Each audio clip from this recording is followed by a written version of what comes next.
Oh my.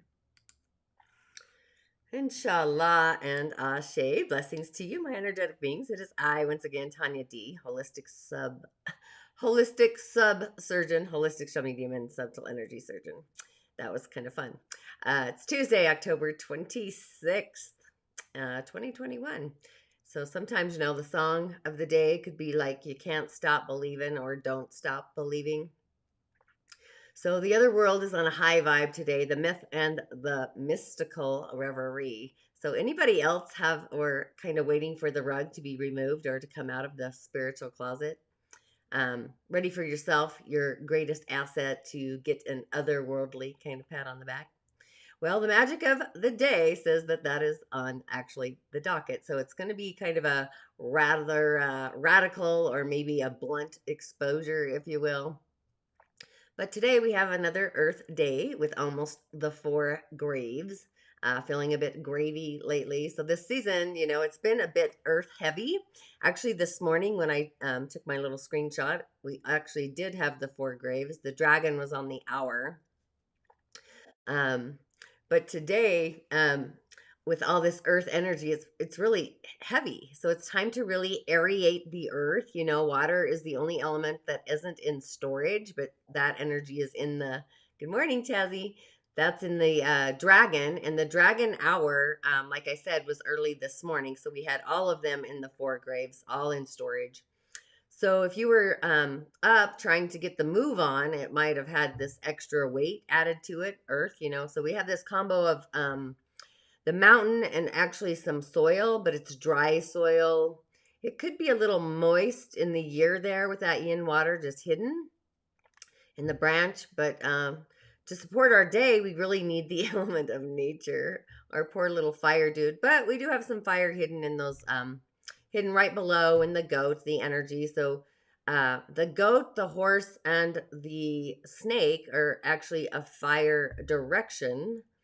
And the dog there is part of the fire trinity, but still those are hidden. Our energy can't get to it. So for sure we need some nature. Wood is down at the base there, but I would totally bring in nature today. It's been raining here in my village. Nature herself is cycling through, heading on to the energy of winter. When we go truly inward further to contemplate the harvest, like what we are going to harvest or what we have harvested. So just kind of muse about the energy of the spring, being that we're actually in the pagan new year, or we're heading to her. So is anybody doing any other worldly offerings that they'd like to share? I'm always up for that. So I encourage you to become more creative and free with the energy of today. Be like the freeness, just free creativity.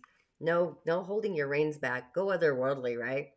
So the moon herself is in her home sign of Cancer. So these emotional threads, they should be nurturing to ourselves. Cancer is the home of the mother, the home of herself, the moon. So do you feel at home in your home, or is your home an adventure? So home is also an aspect of our outer body. The body herself is the season of Virgo. So the wounds of all the wounds, so it's really, we should be loving the skin we're in. That's what I say. And it should be easy. And then also we have the planet Mars. Mars herself is trining my personal sun today. So I'm probably going to feel a little otherworldly and kind of going into my intuition channel and my feeling states. And then action is needed, taking the appropriate action, opening up to that action through the universe. And Jupiter himself, I'll let Jupiter be a him today. The benevolent Jupiter is escalated to the vibrational degree in the sign of frequency. So I would say absolutely the adventure is on today. It's a day to expand our system, if our beliefs, literally going otherworldly, being open to the intuitive guidance from the galactic center, exploring our own container, your heart's own wishes, and ask yourself, are your beliefs safe, or are they in a delusional state maybe? Are you trying to talk yourself into that feeling? So you might feel lighter on the inside as you kind of explore this container inside of yourself. So we're in the wave of really upcycling our thoughts and also our feelings. so they will take a new shape or a new form in the way that we have experienced them. So if you were shunned for a belief that you knew was in alignment with your heart, you knew in your heart that it was true. So those shunners are probably going to come out of their own closet today and offer up an apology, which, just be grateful. That's it. Don't let your ego get too invested. Because boundaries are really a difficult task, and setting them to the degree of not just cutting a cord is kind of even a harder task. But sometimes cutting the cords is the only way to really go spiritually grow, or physically, mentally, or even emotionally grow. So really, boundaries, it's time to upcycle our personal boundaries, our code of ethics, where we draw our own personal line, our personal beliefs. They're kind of on the counter. Each one needs its own personal time at its own space. So, if you find that you're stubborn and you're not one to look through a different door, you're always going the same direction, say, and you can't clean off the debris, your opinion is the only opinion, your spiritual closet has some cobwebs in it, or, even on the other side, you don't have any cobwebs, everything in your closet just permeates, it's ebbing and flowing, where you just allow or let in other people's opinions and allow them to really be your own influencer of your own belief channel.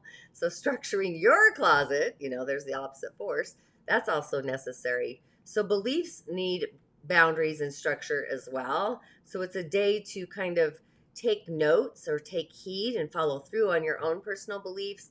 What do you believe about yourself to be true? And is it authentic? So are you open with your belief channel, or are you too closed? I usually find that I'm pretty otherworldly in most cases.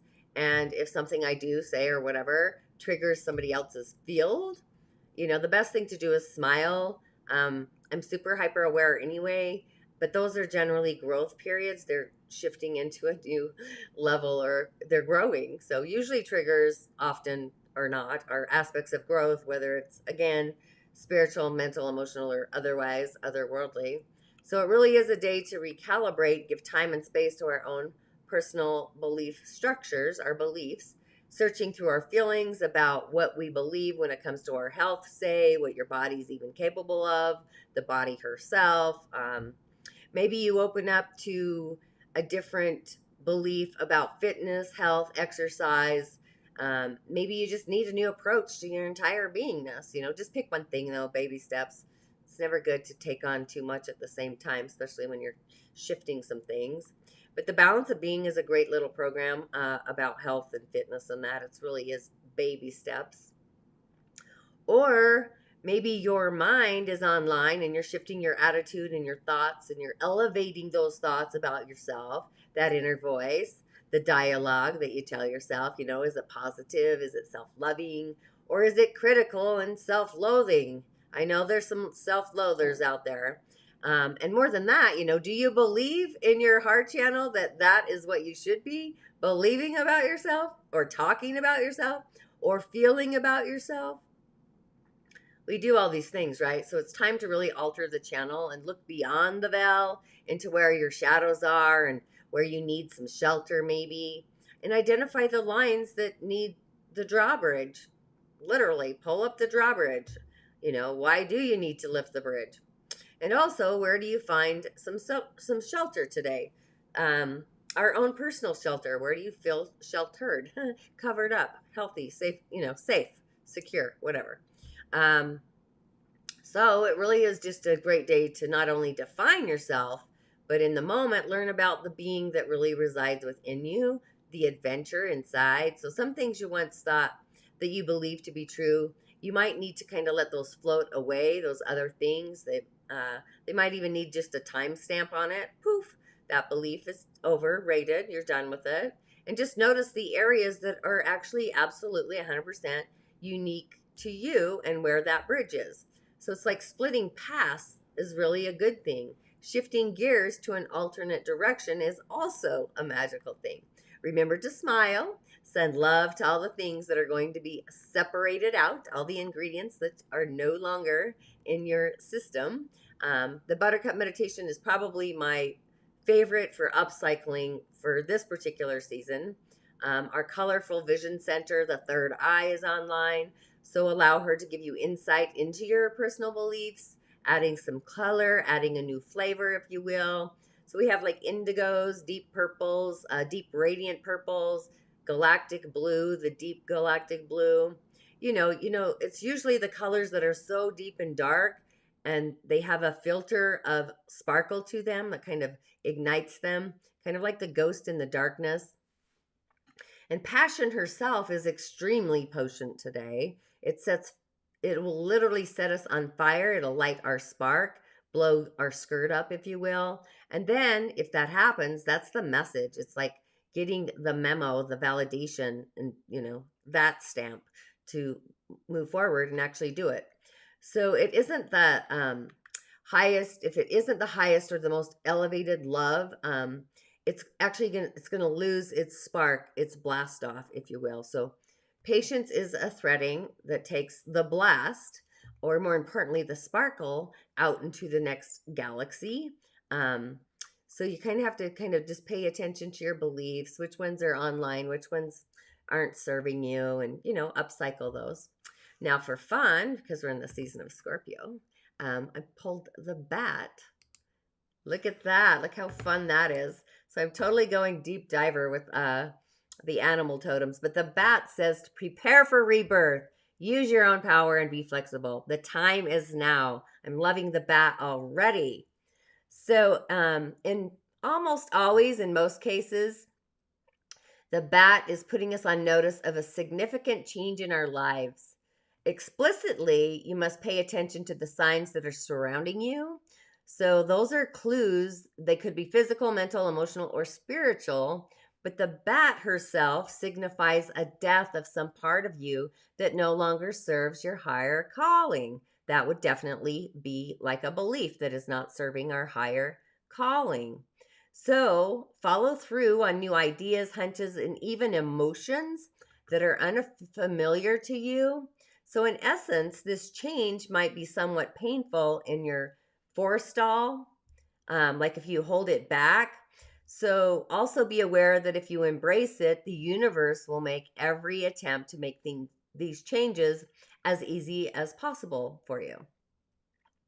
So the bat also can be reminding us to continue to pursue our spiritual growth by letting go of our ego. You can do this by renewing your thoughts and beliefs, energy of today, regularly, doing your own inner work, doing that shadow work, loving your enemies unconditionally, and also nurturing personal growth in all of its forms. And it also is a meaning that it's reminding us to remain in the present, and all things will become clear. It's kind of like looking through muddy water.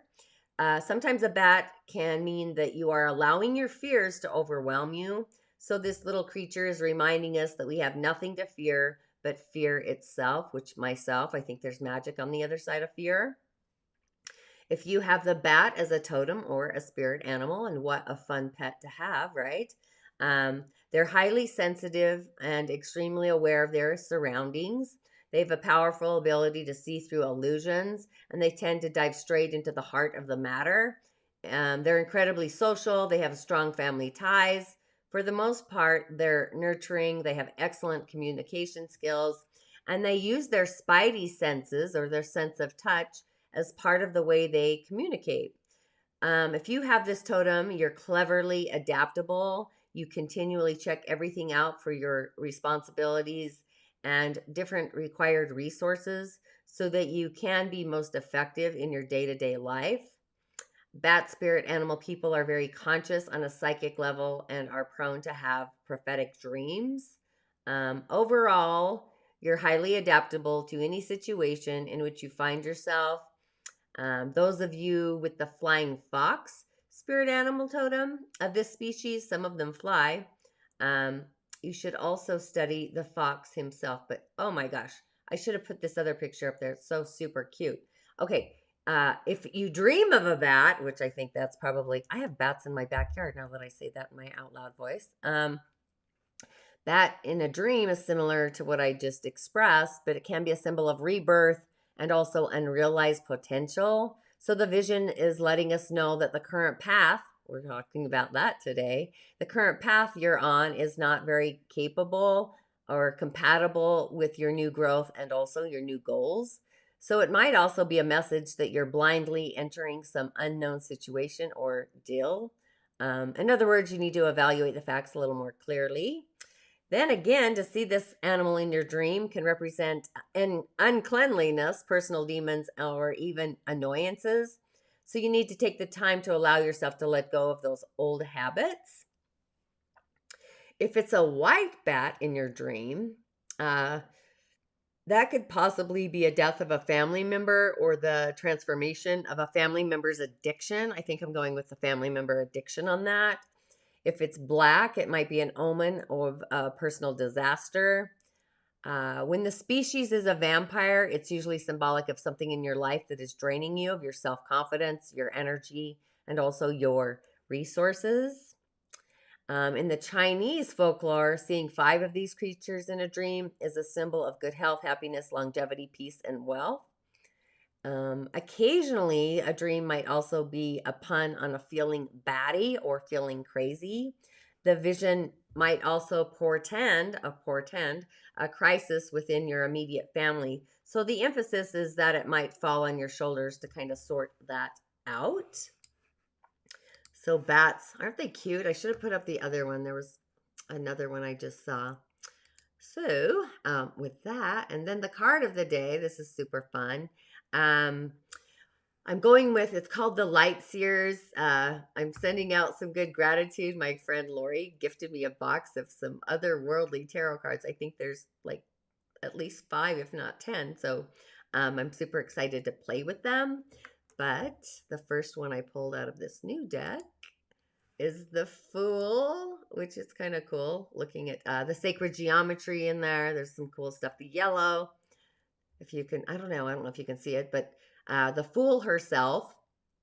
So, every dream begins or is achieved with what appears seemingly foolish, right? A foolish notion that there's something bigger or something brighter and better out there, or something greater to explore, or also to become. What you be is what comes, your beingness. So this is like childlike optimism. It comes from deep within our knowingness. It reminds us that we can achieve all the magical things, the magical bliss state, all the things we've been dreaming about.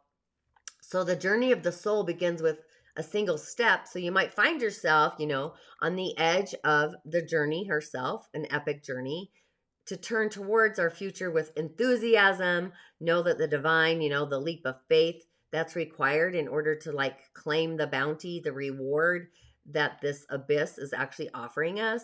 And you might not feel ready and you might not be ready either, but there's magic in the air and the universe is wanting to support us with this infinite love and this infinite guidance. The sacred geometry in there, the flower of life, that's kind of what I'm seeing, but I'm also seeing some like bubblings going up the other direction. So just trust your intuition as you take the swan dive into the seed of the abyss, the unlimited potentials.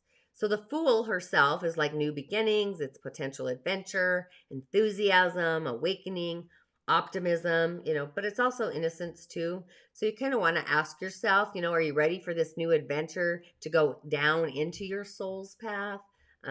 Sometimes that's where the threads of adventure are, right? The soul journey. And I pulled the 9 of Swords.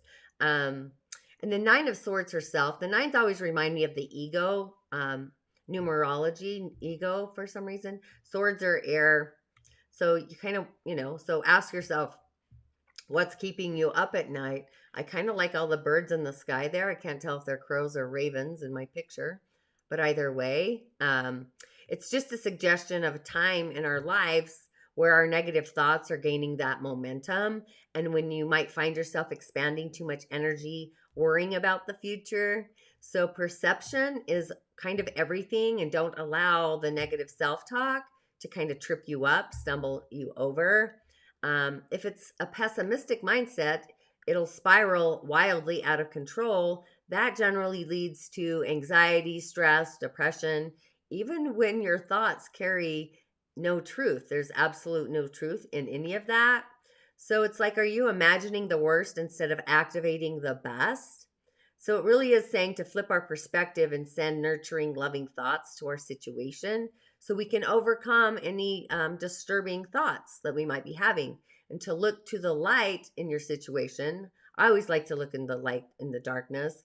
I notice that even the tiniest window of light, of brightness, can really keep um, you at bay. So use your light to really expose the illusions, allow your worries to dissipate and soften um, at your bad dreams. Just soften the dreams up, especially if they're bad, and illuminate them for what they really are. So really see your fears as the illusions that they truly are. Um, I always, like I said, I see there's magic on the other side of fear. So you might have had some nightmares, maybe worry, feeling depressed, anxiety, maybe a little insomnia. I'm always up at the witching hour myself. Um, it's just an opportunity to really find courage. It's a time to focus on safety, Scorpio, Pluto, safety net. Um, and just know that all things are really, they're all fabulous in your life. Everything's going really, really well. It's galactic, right? And then I pulled, oh, hang on, got the wrong little bat card there. Bingo. Now what's funny is I think I pulled the Seven of Wands yesterday, and I have the Seven of Cups today. But those little bowls, they look like singing bowls, metal singing bowls. You could play your own tune, your sound. Cups are emotions. So this is kind of saying like, so it's like daydreaming into your future, or you're daydreaming into the future. So the options that you have in front of you can feel both under and also overwhelming. It's like you don't know which one to hit. Look at that teeny ladder right there at the base. That's hilarious. So sometimes, when we feel overwhelmed, it's like the past, and we're going from all the things from A to Z. It's kind of this nebulous nucleus in a way, where life can present ourselves like a game of chutes and ladders, that brings us not only down, only to lift us back up. So our desire to choose the one correct and perfect path can really further complicate and muddle our decision, because there's no way to know everything that will spill forth from that cup that we've actually chosen. So utilize your intuition to decide, and remember that temptation of those shiny things, the jewels, sometimes that's an illusion, but sometimes it's not. That's what genies do. While still, it's the challenge on the path that's often holds those unexpected opportunities. It's our perception of how we see them. So you kind of want to ask yourself, are you discerning your heart with different options honestly that stand in front of you? And even, even if things are not exactly as they seem, choosing that which you truly desire will often be the most useful stepping stone at the moment.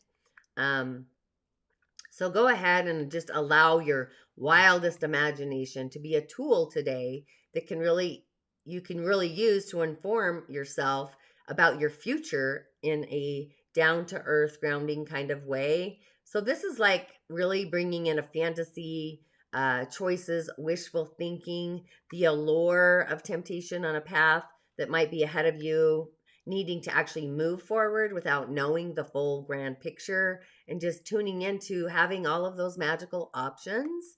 So I would put my magic in the chalice of personal beliefs today. I would turn on my own juice or my personal juice, tune into the voice of my heart, and ask her what she truly believes about you. Having a heart with your belief channels tool, another little fun tool.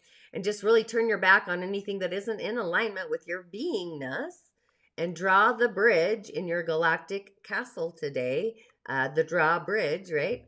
So on anything that isn't opening you up to your higher wisdom and expanding your personal bandwidth, protecting you from what you know to be true in a heartfelt way, cut that away and just really release anything that was and everything that was, or, on a current thread, a false belief, a false narrative, anything that's not in alignment. It's like you're rewriting the story with the drawbridge, really. So an affirmation, I would say, and I had a hard time kind of with this, I'm not going to lie, but I had to go kind of combine everything. So I believe in myself wholeheartedly and am optimistic about the future path laid in front of me. So InShalla and Ashe. Is that a crystal? Oh, the other card. Hang on, let me look. Oh, hang on, this will take me a second. Gotta find her. Oh, you know what? You're right. That is a crystal in her hand. I have it right in front of me. My bad eyes know it. It looks better on the screen. That's so cool. Yes, that is a crystal. So this is like the Merkaba and all the good juiciness of the soul's harmonic in play. So anyways, thanks for tuning into that and raising your hand. And I will see you on the other side.